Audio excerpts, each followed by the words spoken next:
আমার ঘুমের 12টা বেজে গেছে গা। এরপর আমি ভাবলাম যে না, এই রুমে আর ঘুমানো যাবে না, যাই ড্রয়িং রুমে গিয়ে আমি সোফার রুমে ঘুমাই গা। আমার ঘুমে আমি চোখে দেখতেছি না, চলে গেছি ড্রয়িং রুমে। ড্রয়িং রুমে গিয়ে সোফার উপর সোজা শুয়ে পড়ছি যে আমার জাস্ট 3-4 ঘন্টা ঘুম হইলেই হবে। যে মাত্র আমি সোফায় শুইছি দেখি যে কলিং বেলের আওয়াজ বাজতেছে তো বাজতেছে। এটা 3টার সময় লাগাতার কলিং বেল বাজাই, মানে কে বাজাই দিছে। দরজা খুলে যায় দেখি কেউ নাই।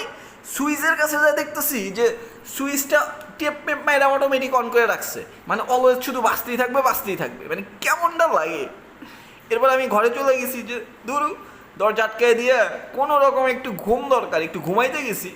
যেই মাত্র সোফার উপর শুইছি কারেন্ট বন্ধ করে দিছে। মানে দুঃখে আমি কিছু না। এরপরে বাইরে গেছি, যে বেলকনিতে যাই দেখি যে প্রত্যেকটা বাসায় কারেন্ট আছে, শুধু আমার রুমে নাই। মানে কি কম ব্রেকআপ হয়েছে ওর, আর ঘুম নাই আমার।